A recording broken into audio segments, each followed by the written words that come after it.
ഡിഗ്രിക്ക് പഠിക്കുന്ന ചെക്കൻ അമ്മയുടെ ചേച്ചിയെ സഹായിക്കാൻ വേണ്ടി ഒന്ന് കൂട്ടിന് പോയതാണ്. എന്ത് ചെയ്യാനാ, ചെക്കനിപ്പോൾ ചില പ്രശ്നങ്ങളുണ്ട്. ഹായ് മാഡം, എൻ്റെ പേര് ഗോകുൽ. ഞാൻ ഡിഗ്രിക്ക് പഠിക്കുന്നു. യഥാർത്ഥ പേരല്ല കേട്ടോ. എൻ്റെ സ്ഥലമൊന്നും ഞാൻ പറയുന്നുമില്ല. എൻ്റെ വീട്ടിൽ അച്ഛൻ, അമ്മ, അനിയത്തി എന്നിവരുണ്ട്.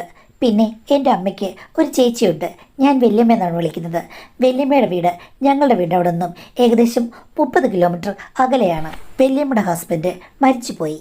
പിന്നെ ഒരു മകൻ മാത്രമേ ഉള്ളൂ. അദ്ദേഹം ഇപ്പോൾ ഗൾഫിൽ പോയി. ഒരു 8 മാസത്തിന് മുമ്പാണ് ഗൾഫിൽ പോയത്. തനിയെ താമസിക്കുന്നതിൽ അവർക്ക് പ്രശ്നമൊന്നുമില്ല. എങ്കിലും എൻ്റെ അമ്മ പറഞ്ഞു, ചേച്ചി തനിയാണ് നിൽക്കുന്നത്, അതുകൊണ്ട് അവധി ദിവസങ്ങളിലും ശനി ഞായറുമൊക്കെ നീ പോയി ചേച്ചിയുടെ കൂടെ നിൽക്കണം, ചേച്ചിക്ക് ഒരു കൂട്ടാകട്ടെ എന്നും. വല്യമ്മയുടെ വീട്ടിൽ പോയി നിൽക്കുന്നത് എനിക്കിഷ്ടമാണ്. എൻ്റെ വീട്ടിനേക്കാൾ സാന്ദ്രമാണ്. എൻ്റെ അമ്മ എനിക്ക് സാന്ദ്രം തരില്ല. ഞാൻ എവിടെ പോയാലും വിളിച്ചുകൊണ്ടിരിക്കും. അവിടെ കൂട്ടുകാരൊന്നുമില്ലെങ്കിലും എനിക്കിഷ്ടമുള്ള കാര്യങ്ങളൊക്കെ ചെയ്യാമല്ലോ. അതുമാത്രമല്ല, ടൗണിനടുത്താണ്. ഒരു 500 മീറ്റർ കഴിഞ്ഞ് കഴിഞ്ഞാൽ വലിയൊരു ടൗണാണ്. അപ്പോൾ എനിക്ക് കറങ്ങിയൊക്കെ നടക്കാം. എൻ്റെ വീടിൻ്റെ അവിടെ ആണെങ്കിൽ അത്ര വലിയ സൗകര്യങ്ങളൊന്നുമില്ല. അങ്ങനെ വല്യമ്മയുടെ മകൻ ഗൾഫിൽ പോയ ശേഷം ഏകദേശം 2-3 ആഴ്ച കഴിഞ്ഞാണ് ആദ്യമായിട്ട് ശനിയാഴ്ച ഞാൻ അവിടെ പോകുന്നത്. ഞങ്ങൾ കുടുംബസമേതം കാറിലാണ് പോയത്. അത് കഴിഞ്ഞ് എന്നെ അവിടെ നിർത്തിയ ശേഷം അവർ രാത്രിയിൽ മടങ്ങി വരികയും ചെയ്തു. പിന്നീട് എല്ലാ വെള്ളിയാഴ്ച ദിവസം വൈകുന്നേരമോ അല്ലെങ്കിൽ ശനിയാഴ്ചയൊക്കെ ഞാൻ അവിടെ പോകും. ചിലപ്പോൾ അവധി കിട്ടുമ്പോഴും അവിടെ പോയി നിൽക്കും. അപ്പോഴെല്ലാം അമ്മയോ അല്ലെങ്കിൽ അച്ഛനോ ഒക്കെയാണ് എന്നെ കാറിൽ കൊണ്ടുവിടുക. തിരിച്ചു കൊണ്ടുവരാൻ വേണ്ടിയിട്ട് അച്ഛൻ മാത്രമേ വരികയുള്ളൂ. അങ്ങനെ മാഡം, കുറച്ച് നാളുകൾക്ക് മുമ്പ് ഒരു ദിവസം അച്ഛനാണ് എന്നെ രാത്രി അവിടെ കൊണ്ടുവിട്ടത്. എൻ്റെ അച്ഛന് വല്യമ്മയോട് നല്ല കാര്യമാണ്. തിരിച്ചും അങ്ങനെയൊക്കെ തന്നെ. അന്നത്തെ ദിവസം അച്ഛൻ പോകാനിറങ്ങി കഴിഞ്ഞപ്പോഴേക്കും വല്യമ്മ പറഞ്ഞു, എടാ നീ അത്താഴം കഴിച്ചിട്ട് പോന്ന്. ഓ വേണ്ട, അവൾ എല്ലാം ഉണ്ടാക്കി വെച്ച് കാണുമെന്ന്. ഓ അതൊന്നും സാരമില്ല, ദേ ഞാനിവിടെ സ്പെഷ്യലായിട്ട് നിനക്ക് ഒരു സാധനം ഉണ്ടാക്കി വെച്ചിട്ടുണ്ട്, നീ കുറച്ച് കഴിച്ചിട്ട് പോകാൻ പറഞ്ഞു. ആഹാ, സ്പെഷ്യലാണോ ചേച്ചി, എങ്കിൽ ഞാൻ കഴിക്കാം എന്ന് പറഞ്ഞ് അച്ഛൻ തിരിച്ചു വന്ന് ഡൈനിങ് ടേബിളിൻ്റെ അടുത്തിരുന്നു. ഞാൻ നോക്കിയപ്പോൾ സ്പെഷ്യൽ എന്ന് പറഞ്ഞത് കക്കയിറച്ചിയാണ്. ഞാൻ കഴിക്കില്ല, എനിക്കിഷ്ടമല്ല. മറ്റിറച്ചികളൊക്കെ ഇഷ്ടമാണ്. അച്ഛൻ കഴിക്കാൻ തുടങ്ങി. അച്ഛനത് ഭയങ്കര കാര്യമായതുകൊണ്ട് വല്യമ്മയുടെ പാചകത്തെയൊക്കെ പുകഴ്ത്തി നിന്നാണ് സംസാരിക്കുന്നത്. ഞാനാണെങ്കിൽ എനിക്ക് അവിടെ തന്നിട്ടുള്ള റൂമിൽ പോയി കിടന്നു. ഇത്തിരി കഴിഞ്ഞപ്പോഴേക്കും അച്ഛൻ ഇനി കഴിച്ചു കാണും, പോകാൻ നേരമായി കാണുമെന്ന് വിചാരിച്ച് ഞാൻ ഡൈനിങ് ടേബിളിൻ്റെ അടുത്തേക്ക് ചെന്നു. 2 പേരെയും അവിടെ കാണാനില്ല. ഞാൻ ഇത്തിരി മുന്നോട്ട് ചെന്ന് കഴിഞ്ഞപ്പോഴേക്കും സിറ്റ് ഔട്ടിൻ്റെ സൈഡിൽ അവർ 2 പേരും കൂടി ഇരിക്കുന്നുണ്ട്. പക്ഷേ ഞാൻ ചെന്നത് അവർ കണ്ടില്ല. പക്ഷേ ഞാൻ അങ്ങോട്ട് ചെന്നതും വല്യമ്മ പറയുന്നത് ഞാൻ കേട്ടു, അടങ്ങിയിരിക്കടാന്ന്. അപ്പോൾ അച്ഛൻ പറയുന്നു, ചേച്ചി റോഡിൽ കൂടെ പോകുന്നവർ കാണുമെന്ന്. പിന്നെ അങ്ങനെയെങ്കും ആരും കാണില്ല, നീ നോക്ക്, ഓപ്പോസിറ്റ് സൈഡിൽ വീടൊന്നുമില്ലെങ്കിലും ദേ അതിലൂടെ വണ്ടി പോകുന്നില്ലേ, വണ്ടി പോയാലുടനെ തന്നെ നമ്മൾ സിറ്റ് ഔട്ട് ഇരിക്കുന്നത് അവർ നോക്കുകയാണോ? എന്നാൽ ചേച്ചി കൈയെടുക്കുക എന്ന് പറഞ്ഞപ്പോഴേക്കും, ഇല്ലടാ, ഞാൻ നിന്നോട് ഇപ്പം എന്താ പറഞ്ഞത്, കഴിച്ചു കഴിഞ്ഞിട്ട് നമുക്ക് മുറിയിലേക്ക് പോകാമെന്ന്. അപ്പോൾ നീ സമ്മതിച്ചില്ല. അത് ചെക്കൻ ഇവിടെ ഇല്ലേ, ചെക്കനുണ്ടെന്ന് പറഞ്ഞിട്ട് അവൻ പോയി കിടക്കുകയാവും. അവൻ ഇപ്പോഴെങ്ങും വരില്ല. അവനെ പോയി നീ വിളിക്കണം പോവാണെന്ന് പറഞ്ഞ്. എന്നാലേ എഴുന്നേക്കൂ. അവിടെ പോയി ഗെയിമോ മറ്റോ കളിച്ചോണ്ട് കിടക്കും. അതവൻ്റെ ഒരു ശീലമാണെന്ന് അറിയില്ലേ. എന്നാൽ ചേച്ചി ഒരു റിസ്ക്കും ഇല്ല. എന്തായാലും നീ 10 മിനിറ്റ് എൻ്റെ അടുത്ത് അകത്തിരുന്നില്ല. അപ്പോൾ പുറത്തു വന്നിരുന്നപ്പോഴേക്കും ഞാൻ അടുത്ത് വന്നിരുന്നാൽ ചേച്ചി അടങ്ങിയിരിക്കാൻ എനിക്ക് മനസ്സിലടാ. എൻ്റെ ഹസ്ബൻഡ് മരിച്ചു കഴിഞ്ഞ ആ ദിവസങ്ങളിലൊക്കെ നിനക്ക് എന്ത് വരുന്നു, എന്നെ അങ്ങ് സ്വാതന്ത്ര്യപ്പിക്കുന്നു. നിനക്കെന്നെ ആകെക്കൂടി അങ്ങ് ഏറ്റെടുക്കണം. എന്തെല്ലാം കാര്യങ്ങളാണ് നീ കാട്ടിക്കൂട്ടിയത്. അത് ചേച്ചി, അന്നേരം ചേച്ചി വല്ലാത്തൊരു വിഷമാവസ്ഥയിലല്ലേ. വിഷമാവസ്ഥയിൽ നിന്ന് കരകയറ്റാൻ വേണ്ടിയിട്ട് നീ അന്ന് ആക്റ്റീവായിരുന്നു. പിന്നീട് നീ നിൻ്റെ ഭാര്യയെ പിള്ളേരെയൊക്കെ കാണുമ്പോഴേക്കും എന്നെ മറക്കുകയാണല്ലേ. ഞാൻ അങ്ങനെ മറക്കില്ലടാ. എൻ്റെ ഭർത്താവ് മരിച്ച് ഏതാനും മാസങ്ങൾ കഴിഞ്ഞ് നീ എൻ്റെ അടുത്ത് വന്നപ്പോൾ ഞാൻ എന്താ പറഞ്ഞ, വേണ്ട ശരിയാകില്ല എന്ന് പറഞ്ഞു കഴിഞ്ഞപ്പോഴേക്കും നീ എന്താ പറഞ്ഞത്, ചേച്ചി ദുഃഖത്തിൽ നിന്ന് കര കയറാൻ ആക്റ്റീവായിരിക്കണം, ചേച്ചി ഇങ്ങനെ ഇരിക്കരുത് എന്ന് പറഞ്ഞ് നീയല്ലേ എന്നെ നിർബന്ധിച്ച് പിടിച്ചു വലിച്ചത്. ആ സമയത്ത് ഞാൻ പറഞ്ഞു, മോനിപ്പോൾ പഠിച്ചു കഴിഞ്ഞിട്ട് വരുമെന്ന്. അപ്പോൾ നീ എന്താ പറഞ്ഞത്, അതൊന്നും സാരമില്ല, അവൻ വരികയാണെങ്കിൽ കോളിംഗ് ബെൽ അടിക്കുമെന്ന് പറഞ്ഞ് അന്ന് എന്നോട് സ്നേഹമായിട്ട് പെരുമാറിയ നീ പിന്നീട് അടിമുടി മാറിപ്പോയി. അമ്പടി കള്ളി. ശരി, ഭർത്താവ് മരിച്ചു കഴിഞ്ഞപ്പോൾ ഞാൻ നിർബന്ധിച്ചു. പക്ഷേ ഭർത്താവ് ഉള്ളപ്പോൾ എൻ്റെ അടുത്തേക്ക് ആരാ വന്നത്?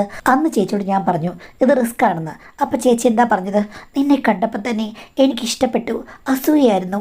എൻ്റെ അനിയത്തിയുടെ ഭർത്താവ് എൻ്റെ കൂടി സ്വന്തക്കാരനല്ലേ എന്ന് പറഞ്ഞിട്ടല്ലേ ചേച്ചി എന്നെ ആശ്വസിപ്പിച്ചത്. അതുമാത്രമല്ല, ഞാൻ മടിച്ചു നിന്നപ്പോഴും ചേച്ചിയാണ് മുൻകൈ എടുത്തത്. അത് പിന്നെ ഞാൻ പറഞ്ഞില്ലേടാ, എൻ്റെ ഭർത്താവിൻ്റെ സ്വഭാവം അങ്ങേരെക്കൊണ്ട് ഒരു കണക്ക് പോലും കൂട്ടാനും കുടിക്കാനും ഹരിക്കാനും പറ്റാത്ത ആളായിരുന്നു. എങ്ങനെ ഒരു കുട്ടി ഉണ്ടായി, അത്ര മാത്രമേ ഉള്ളൂ. നീയും അവളും കൂടെ എത്ര നല്ല ജോഡിപ്പൊരുത്തമുള്ള ആൾക്കാരാണ്. നിങ്ങളുടെ കൊഞ്ചലും ജീവിതമൊക്കെ കണ്ടു കഴിഞ്ഞപ്പോഴേക്കും സത്യം പറഞ്ഞാൽ എനിക്ക് അസൂയായിരുന്നു. പിന്നെ നിൻ്റെ ഭാര്യയില്ലേ, എൻ്റെ അനിയത്തി, അവൾ തന്നെയാണ് എന്നെ കൊതിപ്പിച്ചത്. അതെന്താ സംഭവം? അത് നിന്നോട് ഞാൻ പറഞ്ഞിട്ടില്ലല്ലോ. അവൾ എന്നോട് വന്ന് പറഞ്ഞു, ചേട്ടനെപ്പോഴും ഈ ചിന്ത മാത്രമേ ഉള്ളൂ ചേച്ചി, അതുമാത്രമല്ല എന്ന് പറഞ്ഞ് അവൾ ഒരളവ് കാണിച്ചിട്ട്, എൻ്റെ പൊന്നു ചേച്ചി എന്നെക്കൊണ്ട് പറ്റുമെന്നറിയില്ല. അപ്പോൾ ഞാൻ അവളെ സമാധാനിപ്പിച്ചു. സാരമില്ല, പതുക്കെ പതുക്കെ എല്ലാം ശരിയാകും മോളെ. പിന്നെ സ്ത്രീകൾ ആഗ്രഹിക്കുന്നത് ഇതൊക്കെയല്ലേ. എൻ്റെ കാര്യം നിനക്കറിയില്ലല്ലോ. നീ ഒരു ഭാഗ്യവതിയാണ്, ഒരിക്കലും ഇതിനെപ്പറ്റി കംപ്ലൈൻറ്റ് പറയരുത് എന്നൊക്കെ പറഞ്ഞ് അവളെ ഞാൻ സമാധാനിപ്പിച്ച് വിട്ടു. പക്ഷേ അത് കഴിഞ്ഞപ്പോഴാണ് അതിനുള്ളിൽ ഒളിഞ്ഞിരിക്കുന്ന സാരാംശം എനിക്ക് മനസ്സിലായത്. അന്ന് തൊട്ട് എനിക്കെന്തോ വല്ലാത്ത ഇഷ്ടമായിരുന്നടാ. പിന്നീടാണ് ഞാൻ എങ്ങനെയെങ്കിലും നിന്നോട് അടുക്കണമെന്ന് വിചാരിച്ച് അടുത്തത്. പക്ഷേ എൻ്റെ ഒറ്റ നോട്ടത്തിൽ നീ വീഴുകയും ചെയ്തു. ഒറ്റ നോട്ടത്തിലൊന്നും ഞാൻ വീണില്ല ചേച്ചി, കളത്തരം പറയാതെ. വീണില്ല, എനിക്കറിയാം. ഞാൻ ആദ്യം തന്നെ ഒന്ന് തൊട്ടപ്പോൾ ഞാൻ കണ്ടതല്ലേ. നിനക്കിഷ്ടമില്ലെങ്കിൽ അങ്ങനെയൊക്കെയാണോടാ ആദ്യം തൊടുമ്പോൾ എന്ന് ചോദിച്ചു. അച്ഛനപ്പോൾ ഉറക്കെ പൊട്ടിച്ചിരിച്ചു. യോ, ചെക്കൻ കേൾക്കുമെന്ന് പറഞ്ഞിട്ട് ഞാൻ പെട്ടെന്ന് വാതിലിൻ്റെ പിന്നിലേക്ക് മാറി. ചേച്ചി, ചെക്കനെ ഞങ്ങൾ കുറച്ച് നിയന്ത്രിച്ചാണ് വളർത്തുന്നത്. ചേച്ചിക്കറിയാമല്ലോ, ചെക്കനെ കാണാനും കൊള്ളാം. അതുമാത്രമല്ല ചെക്കൻ ഈ വക കാര്യങ്ങളിലൊക്കെ ഭയങ്കര ഇൻട്രസ്റ്റ് ഉള്ളവനാണെന്ന് എനിക്ക് തോന്നുന്നു ചേച്ചി. അവനെ സൂക്ഷിക്കണം, അതുകൊണ്ടാണ് കൺട്രോൾ ചെയ്യുന്നത്. പിന്നെ കണ്ണും കാതുമൊക്കെ കൂർപ്പിച്ചിരിക്കുന്ന ടൈപ്പാണ്. നമ്മളിവിടെ ഇരുന്ന് പറഞ്ഞത് വേണമെങ്കിലും അവൻ കേൾക്കും. അത്തരം ടൈപ്പാണ്. ഇപ്പോഴത്തെ കാലത്തെ പിള്ളേരെ ഒരിക്കലും വിശ്വസിക്കരുത്. അവൻ പോയി അവൻ്റെ അമ്മയോട് പറഞ്ഞു കൊടുത്താൽ ചേച്ചിക്കറിയാലോ ചേച്ചിയുടെ അനിയത്തിയുടെ സ്വഭാവം. പിന്നെ പറയണ്ട, നമ്മൾ തമ്മിലുള്ള എല്ലാ ബന്ധങ്ങളും കട്ടാകും. എനിക്കറിയാവടാ, അവൾക്ക് നിന്നോട് വല്ലാത്ത ഒരു പൊസസീവ്നെസ് ആണ്. ഭർത്താവ് എന്ന് പറയുമ്പോഴേക്കും അവൾക്കങ്ങ് തേനൊലിക്കുകയാണ്. ഭർത്താവ് പുണ്യാളനാണെന്ന അവളുടെ വിചാരം. നാഴികയ്ക്ക് 40 വട്ടം എൻ്റെ ചേട്ടൻ അങ്ങനെയാണ് ഇങ്ങനെയാണ്, പെണ്ണുങ്ങളെ നോക്കില്ല, ദുശീലമില്ല എന്നൊക്കെ പറയും. ചേട്ടൻ്റെ മറുകരെ കണ്ടവളാ ഞാനെന്ന് അവൾക്കറിയില്ലല്ലോ. ഞാൻ പിന്നെ അതൊക്കെ അങ്ങ് എസ് വെച്ച് കൊടുക്കും. എൻ്റെ പൊന്നു ചേച്ചി, അതൊക്കെ അവളിങ്ങനെ പറയുന്നതല്ലാതെ ബാക്കി കാര്യങ്ങളൊക്കെ വട്ടപൂജ്യമാണ്. ആവേശം ഈ പൊസസീവ്നെസ്സിലേ ഉള്ളൂ. ബാക്കി എല്ലാം ശുഷ്കമാണ്. ഒന്നും പറഞ്ഞിട്ട് കാര്യമില്ല. അവളും ചേച്ചിയും ഒരേ അച്ഛൻ്റെ അമ്മയുടെ മക്കളാണെങ്കിലും രണ്ടുപേരും തമ്മിൽ ആനയും ആടും തമ്മിലുള്ള വ്യത്യാസമുണ്ട്. ആരാടാ ഇതിൽ മെച്ചം? അത് പിന്നെ ചേച്ചിയാണ്. എന്നിട്ട് നീ എന്താ എൻ്റെ അടുത്ത് പിന്നെ വരാത്തത്? ചേച്ചി പിള്ളേരൊക്കെ വളർന്നില്ലേ? എടാ, ഇങ്ങനെ നീ തട്ടാമുട്ടി പറയരുത്. നീ ഇനി വരണം. ഇപ്പം മോനും ഗൾഫിൽ പോയല്ലോ. പിന്നെ നിൻ്റെ മോൻ വല്ലപ്പോഴല്ലേ വരികയുള്ളൂ, ശനി ഞായറും. ആ കൊണ്ടുവിടുന്ന സമയത്ത് നീ എന്നോട് അടുത്തിരുന്ന് ഒന്നും സംസാരിക്കണ്ട. പക്ഷെ നിനക്ക് ഇടയ്ക്ക് ഞാൻ തന്നെയല്ലേ ഉള്ളൂ. ഒരു ഹാഫ് ഡേ ലീവ് എടുത്ത് വന്നുകൂടെടാ. ഞാൻ വരാം ചേച്ചി, ഇനി വരാം. നീ പറ്റിക്കരുത്. ഈ ആഴ്ച അല്ലെങ്കിൽ 10 ദിവസത്തിനുള്ളിൽ വരണം.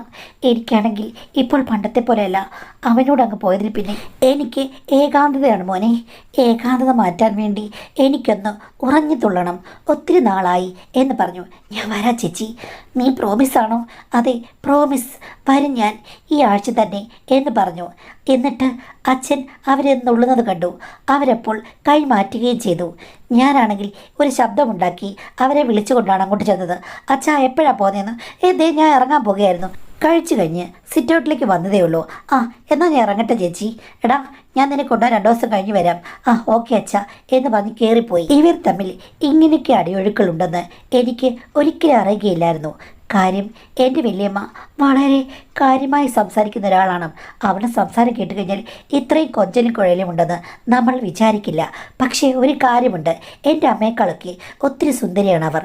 എൻ്റെ അമ്മയേക്കാൾ ഇളയതാണെന്നും തോന്നും. എന്തായാലും ഒരു കുടുംബത്തിൽ നടക്കുന്ന ഇത്തരം ടെസ്റ്റുകൾ ആരെയാണെങ്കിലും അസ്വസ്ഥതപ്പെടുത്തും, അത്ഭുതപ്പെടുത്തും. ഞാനും അങ്ങനൊരവസ്ഥയിലായിരുന്നു. അപ്പോൾ വല്യമ്മ പറഞ്ഞു, എടാ നിനക്ക് കക്കയിറച്ചി വേണ്ടല്ലോ? വേണ്ട, ഞാൻ കഴിക്കില്ല. നിനക്ക് വേണ്ടിയിട്ട് ദേ ഞാൻ ചിക്കൻ ഉണ്ടാക്കി വെച്ചിട്ടുണ്ട്, ബാ ചപ്പാത്തി കൂടെ കഴിക്കാം. അതോ നിനക്ക് പൊറോട്ട വേണോ? പൊറോട്ട ഉണ്ടോ? പാക്കറ്റ് പൊറോട്ട ഉണ്ട്, അത് വേണമെങ്കിൽ ചൂടാക്കി അടിച്ചു തരാം.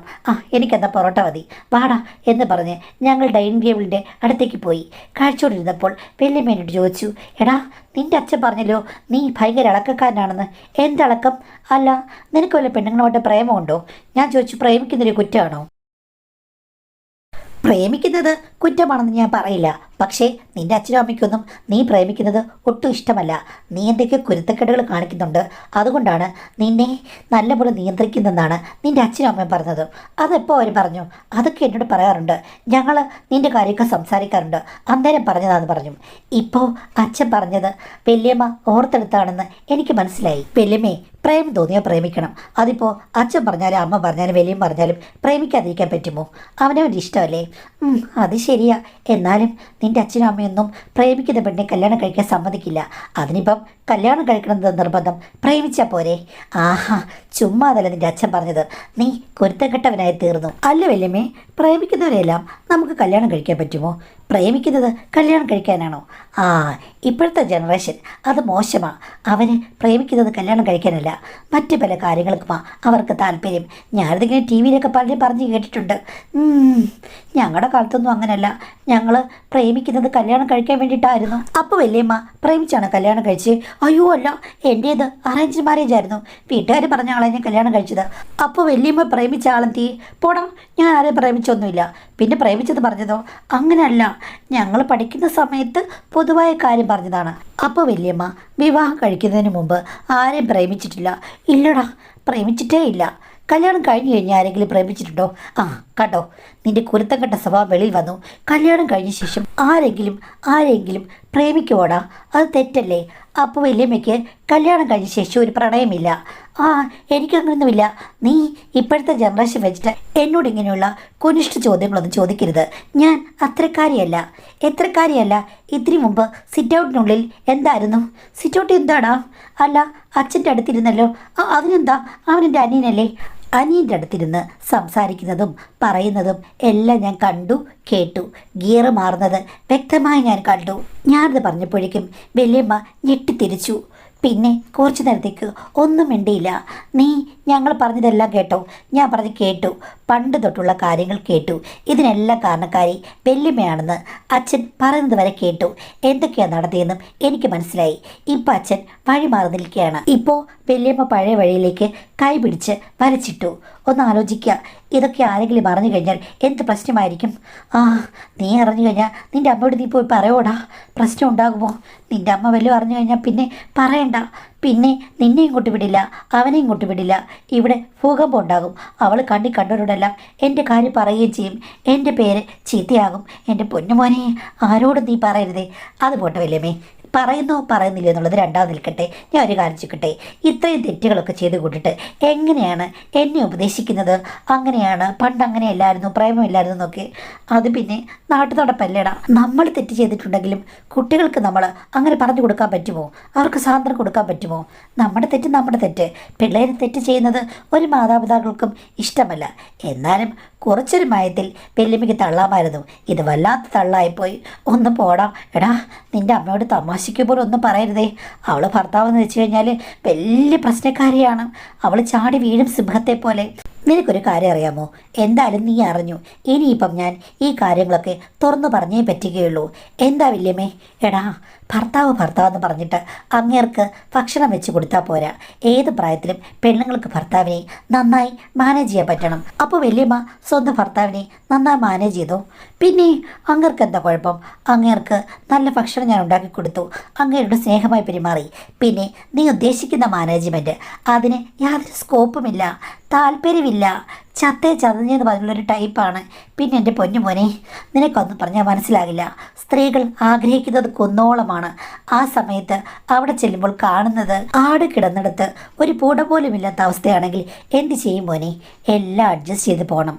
അപ്പോൾ അങ്ങനെയൊക്കെയുള്ള അസംതൃപ്തികൾ മൂലമാണ് എൻ്റെ അനിയത്തിയുടെ സുന്ദരനായ ഭർത്താവിനെ കണ്ടു കഴിഞ്ഞപ്പോൾ അവൻ്റെ ചുറുചുറുക്കും അവൻ്റെ ഭാര്യയോടുള്ള കൺസിഡറേഷനും ഒക്കെ കണ്ടു കഴിഞ്ഞപ്പോൾ ഞാൻ ഒന്ന് മതി മറന്നത്. പിന്നെ ട്രൈ ചെയ്ത് കഴിഞ്ഞപ്പോഴേക്കും അവനും ഡബിൾ ഓക്കെയാണ്. നിൻ്റെ അമ്മയുടെ കാര്യം അറിയാമോ? ആണൊരുത്തനെ സ്നേഹിച്ചിങ്ങനെ കൊണ്ടു നടക്കുകയാണ്. വേറെ കാര്യങ്ങളിലൊക്കെ ഒരു ഗുണവുമില്ല. കാര്യം ഭർത്താവിന് എന്താ വേണ്ടതെന്ന് അവൾക്കറിയില്ല, അവൾക്കെന്താ വേണ്ടതെന്നും അവൾക്കറിയില്ല. നാക്കിട്ടലച്ചാലും സിംഹത്തെ പോലെ ചാടി വീണാലൊന്നും കാര്യം നടക്കില്ല. ഈ ദാമ്പത്യം എന്ന് പറഞ്ഞാലേ ഒരു സദ്യ പോലെയാണ്. പലതരം വിഭവങ്ങൾ വേണം, അല്ലാതെ എന്നും കഞ്ഞിയും ചക്കക്കൂട്ടാനുമായി കഴിഞ്ഞ് കഴിഞ്ഞാൽ നടക്കുന്ന കാര്യമല്ല. നിൻ്റെ അമ്മ അങ്ങനെ ഒരു ടൈപ്പാണ്. നിൻ്റെ അച്ഛന് എന്ത് ചെയ്യാനാ, വർഷങ്ങളായി അവൻ സ്വയം സഹായ സംഘത്തിലാണ്, അത്രേ ഉള്ളൂ. അതെന്താ വല്യമ്മ അങ്ങനെ പറഞ്ഞത്? പിന്നെ ഞാൻ എങ്ങനെ പറയണം? നിൻ്റെ അമ്മയുടെ സ്വഭാവം. എടാ, നിനക്ക് പ്രേമമുണ്ടോ? പ്രേമമൊന്നുമില്ല. നിനക്ക് ആരോടും പ്രേമം തോന്നിയിട്ടുണ്ടോ? തോന്നിയിട്ടൊക്കെയുണ്ട്, ഒന്നും വർക്കൗട്ടായില്ല. അപ്പോൾ നിലവിൽ നിനക്ക് പ്രേമമൊന്നുമില്ല? ഇല്ല. അതാണ് പറഞ്ഞത്. ഇപ്പം പ്രേമമോ അല്ലെങ്കിൽ ഭാര്യയൊക്കെ ഉള്ള ആൾക്കാർക്ക് മാത്രമേ ഇത് മനസ്സിലാകുള്ളൂ. അല്ലെങ്കിൽ നിന്നെപ്പോലുള്ള പിള്ളേർ എന്താ ചെയ്യുക? ഞാൻ പറയും എന്ത് ചെയ്യും? അതാണ് ഞാൻ പറഞ്ഞത് എന്ന് പറഞ്ഞ് വലിയമ്മ രാഗി കാണിച്ചു. ഇതല്ലേ നിങ്ങളുടെ രക്ഷ? ഞാൻ പറഞ്ഞു അതെ. അതേപോലെ ആ അവസ്ഥയിലാണ് നിൻ്റെ അച്ഛനും.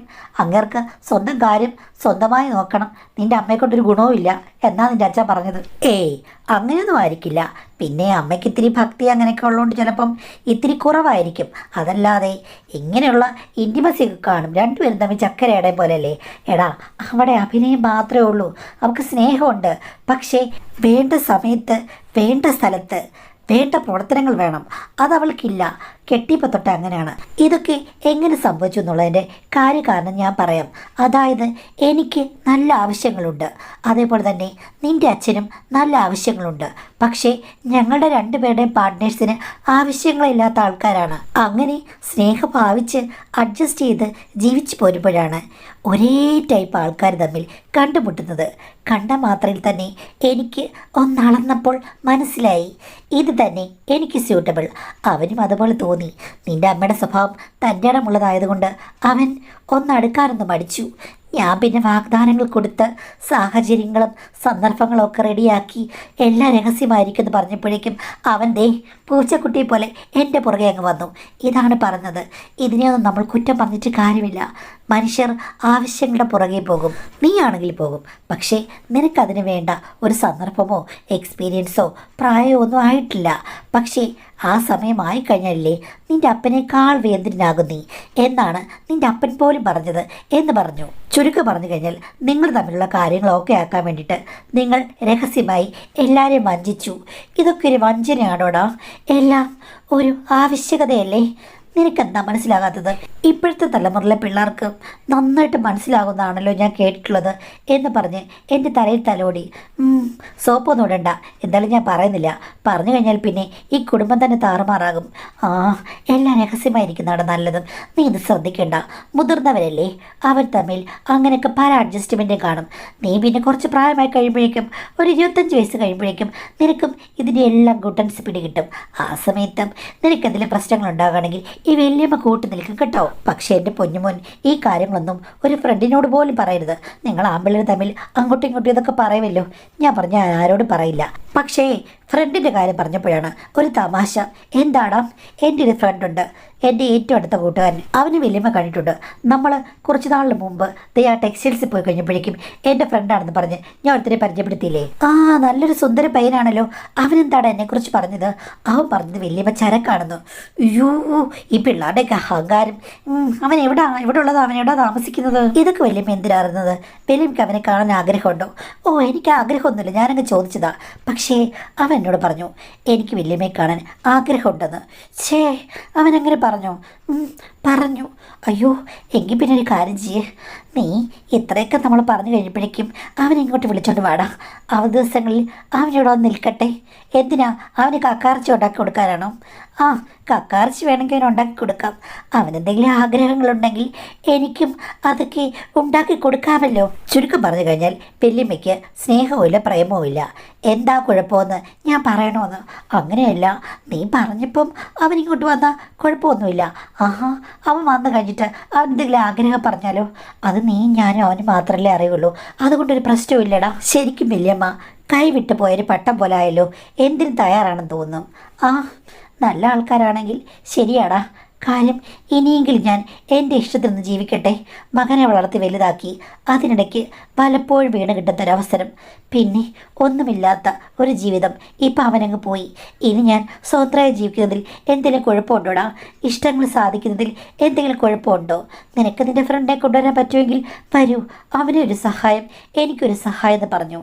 പിന്നീട് ഞങ്ങൾ ഒത്തിരി സംസാരിച്ചു കഴിഞ്ഞപ്പോഴേക്കും വല്യമ്മയുടെ ആഗ്രഹങ്ങൾ ന്യായമാണെന്ന് എനിക്ക് തോന്നി. എൻ്റെ ഫ്രണ്ടിനെ ഞാൻ കൊണ്ടുവന്നു. അവനും ഒത്തിരി ഇഷ്ടമായി ആ വീട്.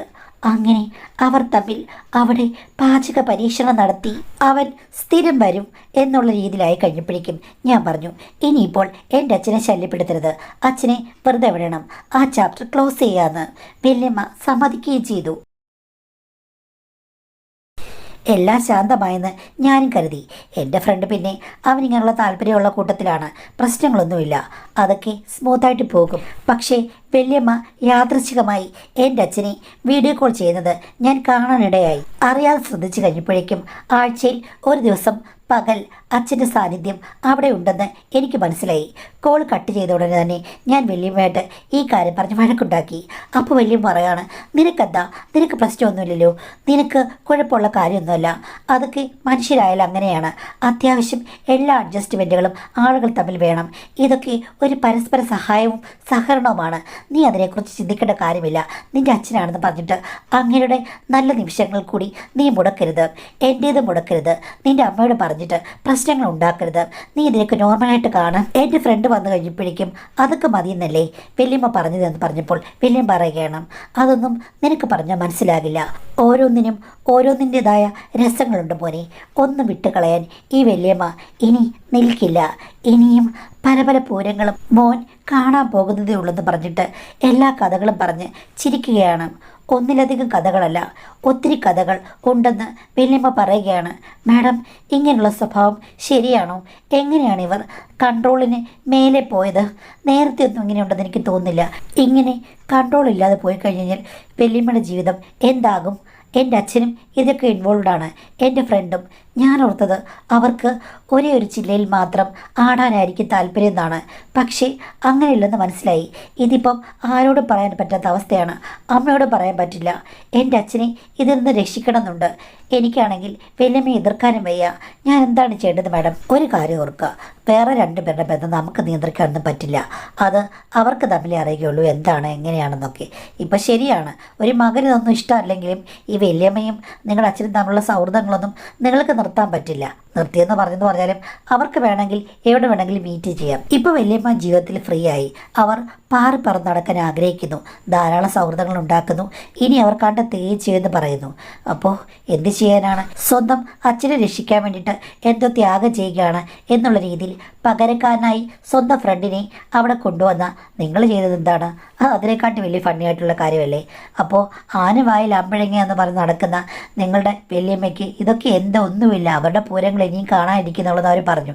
അപ്പോൾ അവരെ നിയന്ത്രിക്കാനൊന്നും പറ്റില്ല. ആവശ്യമില്ലാത്ത കാര്യത്തിൽ ഇടപെടാതെ പ്രായപൂർത്തിയായ വ്യക്തികളെ അതാരായാലും അവരെ വെറുതെ വിട്ടുകൊണ്ട് നിങ്ങൾ നിങ്ങളുടെ കാര്യം നോക്കുക. കാര്യം ഇതിൻ്റെ അവസാനം നിങ്ങൾ അവിടെ ഉള്ളപ്പോൾ ഇതെല്ലാം കൂടെ പുറത്തായി കഴിഞ്ഞ് കഴിഞ്ഞാൽ അതിനെല്ലാം ചെക്കനായി നിങ്ങൾക്ക് പങ്കുണ്ട് എന്നുള്ള രീതിയിൽ വരും. അവസാനം സ്വന്തം പേരുടെ ചീത്തയാകും. അതുകൊണ്ട് വല്യമ്മയുടെ രീതി നടക്കട്ടെ, അച്ഛൻ്റെ രീതിയിൽ നടക്കട്ടെ, ഫ്രണ്ടിൻ്റെ രീതിയിൽ നടക്കട്ടെ. നിങ്ങളിതിലേക്ക് കൂടുതൽ ഇൻവോൾവ്ഡ് ആകാൻ പോകണ്ട, അതായിരിക്കും ഏറ്റവും നല്ലത്. ഇത്തരം കാര്യങ്ങളെപ്പറ്റി ബോധപൂർവ്വം മറക്കാം. നമുക്കൊന്നും ചെയ്യാൻ പറ്റില്ല, അവരുടെ റിസ്ക്കാണ്. അത് വെളിയിലാകുകയാണെങ്കിൽ അപ്പോൾ ആ സമയത്ത് അതിൻ്റെ രീതിയിൽ പ്രതികരിച്ചാൽ മതി. അതല്ലാതെ ഇതിൻ്റെ കൂട്ടത്തിൽ കയറിക്കിടന്ന് പ്രശ്നം ഉണ്ടാക്കിയിട്ട് അവസാനം അത് നിങ്ങൾക്ക് തന്നെ പാരയായിട്ട് വരും. അപ്പോൾ എനിക്ക് പറയാനുള്ളത്, കുഞ്ഞമ്മയ്ക്ക് കുഞ്ഞമ്മയുടെ വഴിയോ, കുഞ്ഞമ്മയല്ലേ വല്യമ്മയല്ലേ, ഇടയ്ക്ക് തെറ്റിപ്പോകുന്നു. വല്യമ്മയ്ക്ക് വല്യമ്മയുടെ വഴി, നിങ്ങൾക്ക് നിങ്ങളുടെ വഴി. അവരുടെ ആ ഒരു വ്യക്തി ജീവിതത്തിൽ നിങ്ങൾ ഇടപെടാതിരിക്കുക, നിങ്ങൾ മാറി നടക്കുക, അതായിരിക്കും ഏറ്റവും നല്ലത്.